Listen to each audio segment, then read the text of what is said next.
He said, pray as you see me pray. Utter these words that you hear me say. Based on the Sunnah, worship Him, just follow them. Assalamu alaikum. New class coming to you every Monday and Wednesdays, taught by Ustad Layla Nashiba, the fiqh of prayer. Every Monday and Wednesday, 9:30 p.m. Eastern. Inshallah, we'll see you there. Streaming on all major platforms. Channel Sunnahfollowers. I want to welcome everybody to our series on on the prayer, how to perform the prayer. And tonight what I'm going to do is speak about congregational prayer. And whenever you hear the term congregational prayer, it's referring to praying at the mosque behind the imam. Okay? A lot of Muslims believe that they can pray with the imam by watching the stream. No, you have to be at the mosque physically with the imam in order to pray with him. Does everybody understand that? You cannot pray on television, watching him on television. You have to physically be at the mosque. And also another point that I want to bring out for the sisters.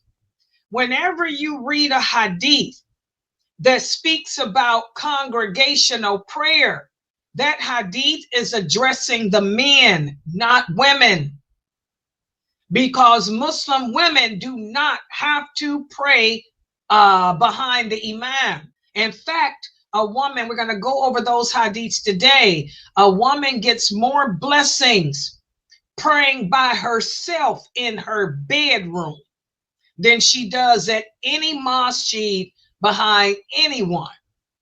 So whenever you read a hadith that speaks about the virtues of congregational prayer, it's speaking about men, the virtues or the rewards that men get praying behind the imam at the mosque. And so with that said, let's put the PowerPoint up on the screen. And a lot of your questions will be answered about praying at the mosque, praying in congregation. I'm going to give you all the dalil about the women and her reward and all of that too. So let me, I got to fix on the other computer so I can see. Inshallah. Yeah. Inshallah, everybody can see my screen. Let me.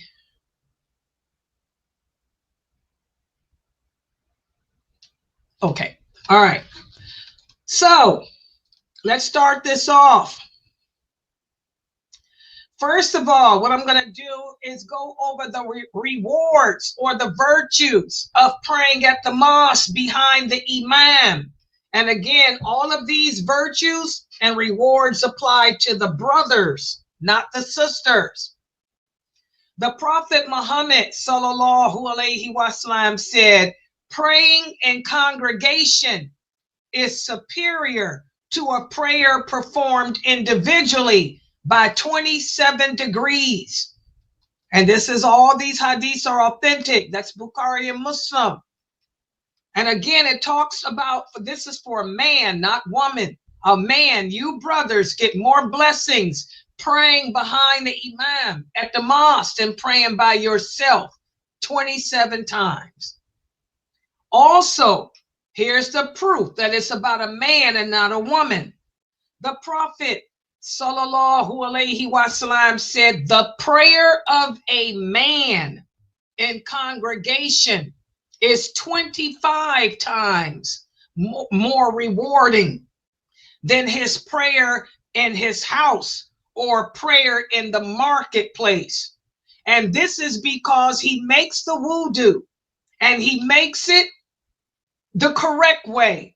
And then he goes to the mosque with the sole intentions of performing the prayer. For every step that he takes to walk to the mosque, he is raised a degree, and one of his sins is erased. And whenever he prays, as long as he does not break his wudus, the angels will keep making supplication for him. They will say, "Oh Allah, bless him. Oh Allah, have mercy on him." And that man is considered to be in prayer as long as he is waiting for the prayer to begin. And again, this hadith is authentic. So again, you brothers need to think about that. How many of you get up and go to the masjid to make fajr? How many of you get up and go to the masjid to make dhuhr, asr, isha, maghrib? You need to.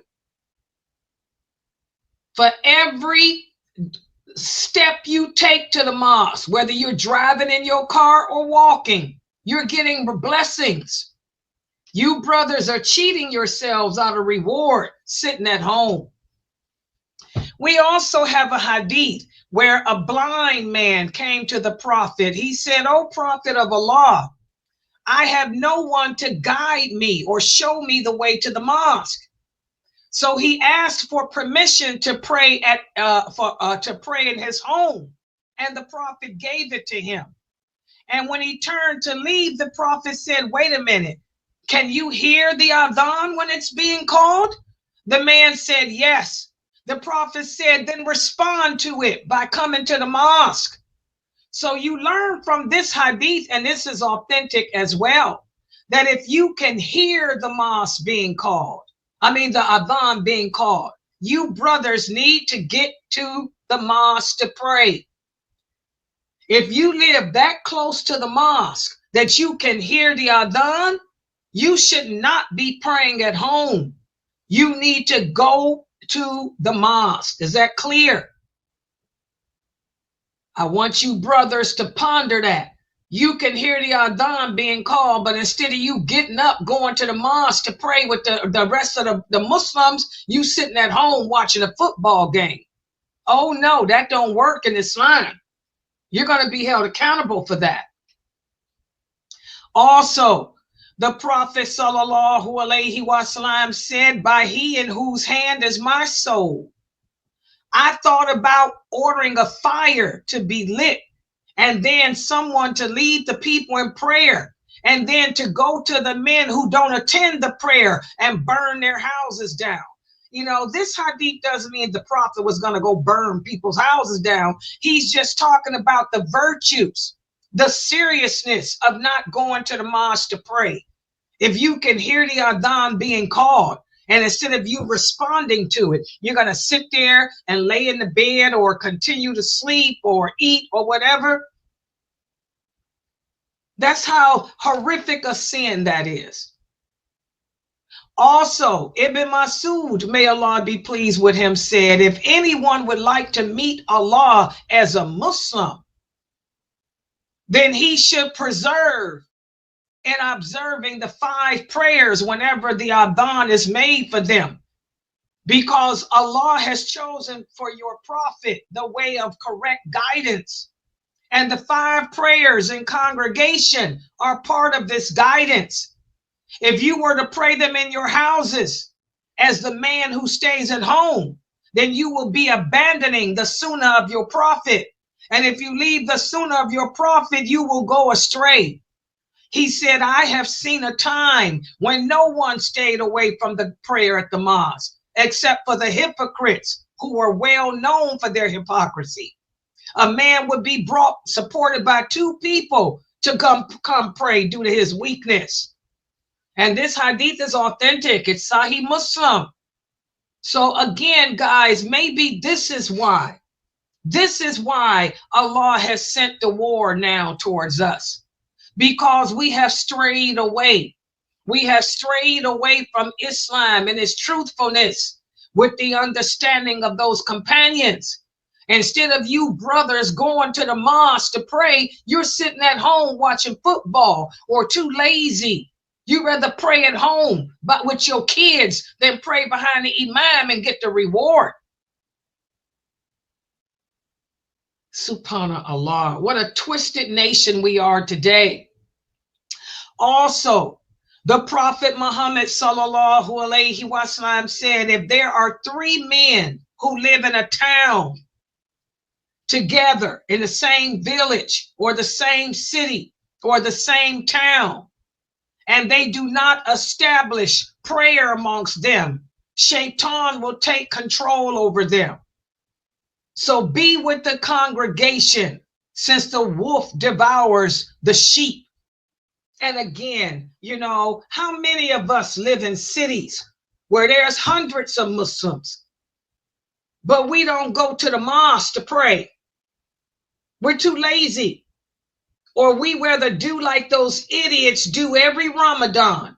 We rather pray in the market, pray in the street, pray at Times Square like those idiot brothers do every Ramadan, thinking that they doing dawah. They're not doing dawah. They're taking you away from dawah. The reward is at the mosque, not in the street. What did that hadith say? The prayer at the mosque is 25 times more superior than the prayer in your house or a prayer in the street. You shouldn't participate in that nonsense, guys.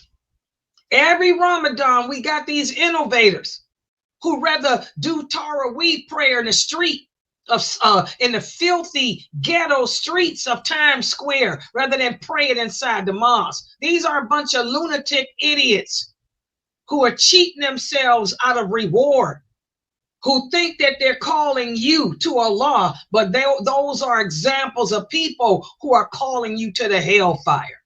I want y'all to remember these hadiths when Ramadan comes, and these brothers get on YouTube and TikTok talking about how they doing Taraweeh in the street. Don't watch their TikTok videos. Tell them to fear Allah and take their behinds to the mosque. That's the sunnah of the Prophet. And again, like I said, all those hadiths relate to men. For women, it's different. For women, it's better for us to pray in our homes. But your husband should not stop you from going to the mosque. And if you do go to the mosque, you have to adhere to the commands of dress. What does that mean? You have to make sure that your body is covered. You cannot wear a perfume. You don't want to put on clothing to attract the attention of men. That doesn't mean that you can't wear nice colors. That doesn't mean that you can't look nice. What it means is don't go decorating yourself to look like a prostitute because you looking for a husband. You sisters know what I'm talking about. A lot of y'all get all dialed up and you want to hang out in the lobby hoping that a brother will catch a glimpse of you. You don't go to the mosque for that. Okay? And that's one of the reasons why Umar, may Allah be pleased with him, stopped the women from coming to the mosque. When he saw that the women were decorating themselves and using the mosque as a pickup spot, and the men were sexually assaulting them and making innuendos because of the way they looked. That's why Umar, may Allah be pleased with him, stopped the women from coming to the mosque, which he could do because he was the caliph, which your imam can do. If the imam sees that the women are coming to the mosque with all that perfume on and hanging around with them soft voices and click clack and trying to get attention, he can can y'all from coming to the mosque too. Because the woman's reward is in the home. Where's my dalil? Here's a dalil to all of that. The Prophet sallallahu alaihi wasallam said, do not prevent the women from going to the mosque, although their houses are better for them. He said, do not prevent the slave women of Allah from the mosque of Allah. And they are to go out unperfumed. That means no perfume. Also, the Prophet said, any woman who uses perfume should not be present with us during the night prayer.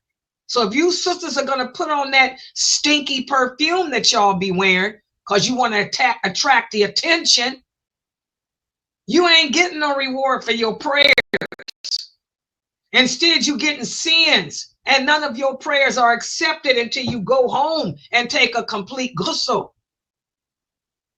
Also, a woman named Humayd As-Sadiya, she came to the Prophet sallallahu alaihi wasallam and she said, "Oh, Messenger of Allah, I love to pray with you." The Prophet said, "Yes, I know that you do." He said, "But your prayer in your home is better for you than your prayer in the mosque. And your prayer in your people's mosque is better than your prayer in a larger mosque." So here's the clear evidence that a woman gets more reward praying at home. And Allah knows best, because I don't know what you go to the mosque for anyway, because a lot of sisters say, "Oh, I'm going to the mosque so I can hear the khutbah." You can't hear the khutbah because the women talk. They don't shut up. And you got bad children running around the mosque screaming and hollering. You can't hear nothing that's going on. So it's better to be at home. Your home is better for you. You ain't got to deal with the drama of some woman coming up to you telling you, "Astaghfirullah, you going to hell because you got on fingernail polish. Astaghfirullah, you going to hell because you got on makeup. You got on colors." The mosque has become a place of fitting for women. So I don't even know why you sisters go. You ain't getting no reward. You getting more reward staying home. What about this? It's preferred to pray for you brothers. You brothers get more blessings praying at a mosque that's further away from you and that has a larger congregations. A lot of you brothers use the excuse that the reason why you don't pray at the mosque is because the mosque is too far from your home. Well, look at the blessings you get for driving there. The Prophet said the one who gets the greatest reward for prayer is the one who travels the furthest distance. The area around the mosque became vacant, and the tribe of Solomon wanted to move there. When the Prophet heard this, he said, "I was told that you want to move closer to the mosque." They said, "Yes, Messenger of Allah, we want that." The Prophet said, "But don't you know that your homes will record your steps to the mosque?" In other words, he was telling you get more blessings traveling further to the mosque. So you brothers need to think about that when you say that, "Oh, you live too far." Well, look at the rewards you get for driving 20 minutes to the mosque. Your car will testify on your behalf. Your car will stand on the day of judgment and say, "Oh Allah, I'm a witness that he drove me 20 minutes to and 20 minutes from the mosque just so he could go and worship you." You're going to be wishing you had driven that distance. Also, the Prophet sallallahu alaihi wasallam said the prayer of a man with another man is purer than the prayer of a man by himself. Okay, what does that mean? Praying in congregation with someone else, another man, is better than praying by yourself. Your wife doesn't count. Let me emphasize this. Your wife does not count as congregation. Your wife does not count as congregation. The hadith is clear. The prayer of a man with another man. He didn't say of your prayer with your wife. So you brothers got to stop thinking that you praying in congregation with your wife and children. No, you ain't. Get your behind up and go to the mosque and pray with the imam. That's your reward. Okay? And when you go to the mosque, don't go running. Everything we do as Muslims, we do with dignity and humility and balance. So if you're going to walk to the mosque, walk calmly. Don't rush. This is because you are considered to be in prayer as long as you are traveling to get to the prayer. Don't rush with your car. Don't drive through the red lights. Take your time. Abu Qatada says, we were praying with the Prophet, sallallahu alaihi wasallam, when we heard the clamoring of some men. When they had finished praying, the Prophet asked, what was the matter with you guys? They said, we were rushing for the prayer. He said, don't do that. When you come to the prayer, come with tranquility and pray what you can with us. And whatever you missed, you completed when we're done. And we're going to talk about what that means in a minute. How if you come to the mosque to pray and you join during the second rakat, when the imam gives salams to end the prayer, you don't give salams. You stand up and make the rakat that you missed and then gives your salams. Okay? And also, the imam has to be easy on his followers. What does that mean? You don't want to stand there reciting Surah Baqarah. You don't want to stand there reciting long verses of the Quran. The Prophet said, if one of you leads the people in prayer, he should be easy, because you got people amongst you who are sick. Some are old. Some have business to get to. So don't make the prayer too long for them. When the Prophet would hear a baby crying while he was leading the prayer, he would make the prayer short. He wouldn't keep it, make it long. So the imam has to remember that. Everything we do with dignity. And also, if you are the imam leading the people in prayer, you can prolong the first rakat. You can make the first rakat of the prayer long to allow the people who are late to come and join in.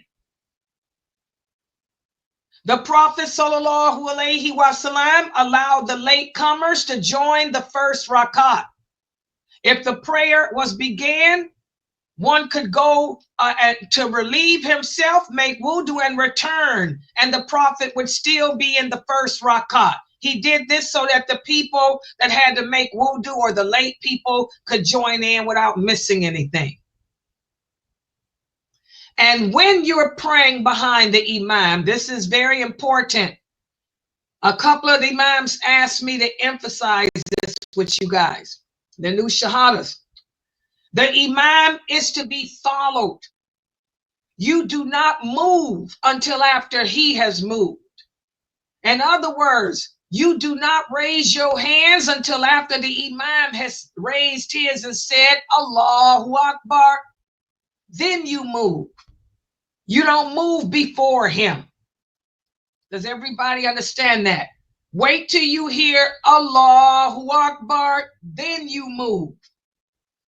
Sami Allahu liman hamidan, then you move. Don't move before him. Don't raise your head up from the ground until after you hear the imam say Allahu Akbar. Do not change your positions until after you have heard the imam say Allahu Akbar. And that's something that they wanted me to emphasize with the new shahadas. And finally, before I end tonight, I'm going to answer the question that Brother Ahmed asked. What constitutes a congregation? Two people together, two men, or one man, one woman, one man, one child, that constitutes a congregation. Ibn Abbas says that he stayed with his aunt Maymuna, who was one of the wives of the Prophet. And the Prophet got up to pray during the night. and he got up with him and would stand on his left. Would stand and stood to his left. The prophet would put him on his right. So the prophet would pray his voluntary prayers. As you guys know, the voluntary prayers are prayed at home for you brothers. So if you want to pray your voluntary prayers, you can pray them with your wives. You can pray them with your children. But the obligatory prayers should be prayed at the mosque behind the imam. Another proof of that, the prophet said, whoever gets up during the night, wakes up his spouse, and they pray 2 rakats together, they will both be recorded among the righteous men and women who remember Allah. So a constitution consists of 2 people. Whenever there are 2 people together living in the same town, congregational prayer should be established. If you're praying at home, your voluntary prayers, you should pray them with your wife and kids to teach them the deen. And that's considered a congregation, of which you brothers get reward too. But you're not going to get the same reward you get praying with the imam, the obligatory prayers, anywhere but the mosque. We also have this hadith where a man came inside the mosque after the prophet had finished his salat. And when the prophet saw this man come late, the prophet asked the people who had prayed with him, he said, who will pray with this man? So this man will have a congregation and you will get the reward of a voluntary prayer. And then one of the brothers volunteered to pray with him. So that's the dalil again, that 2 people constitute a congregation.